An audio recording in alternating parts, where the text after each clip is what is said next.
I mean, the battlefield in which presidential elections are decided is a narrow one, and Joe Biden did win decisively, but every effort mattered. Everything you said on these shows mattered.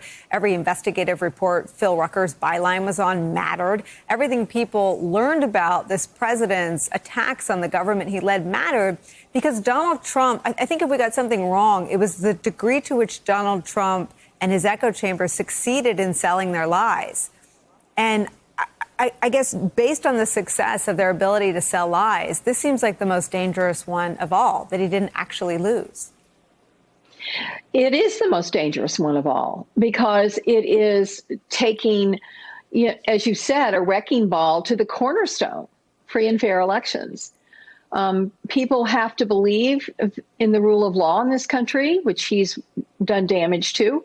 He's clearly done damage to the press in this country. He's done damage to the intelligence community. He's done damage to the FBI. Now he's doing terrible damage to our elections. But what I'm worried about, Nicole, is what comes next. After he fails in court, which he will, because they have no evidence. This is just, as my friend Steve Schmidt said, this is a fairy tale. When they fail in court, now he's going to go after the courts. So he'll go after another institution and convince this group of his supporters that there's no institution left in America that they can trust. And what a legacy for the president of the United States to leave behind. Claire, let me just challenge you a little bit or push you to say a little bit more, because I think that is precisely the legacy he seeks to leave behind. I mean, a Trump ally told me that in his mind, it is one rung above losing fair and square. So his devotion to the fairy tale is deeper than his devotion to any institution he led. It's deeper than his loyalty to the military, who he called suckers and losers. It's deeper than his commitment to protect this country, or even his own White House or his own family from the coronavirus. I mean, if you take it as the one thing Trump actually cares about, the fairy tale is the thing, that's the hill he's going to die on.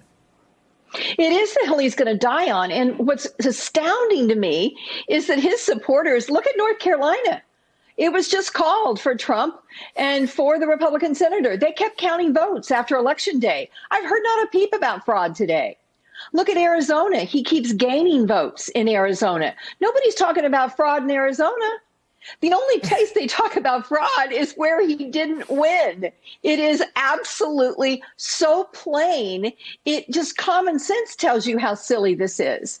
But in a weird way, I'm almost grateful. I mean, I'm devastated that they got such a strong conservative majority on the Supreme Court. But having said that, what is his excuse going to be when he goes down this rabbit hole of phony lawsuits and they all get thrown out and the Supreme Court says, thanks, but no thanks, we're not going to deal with that? What's he going to do then? Go after his own appointees to the Supreme Court? At least that gives us some ability to stand on a rock of credibility that the courts are adequately protecting fair elections in this country.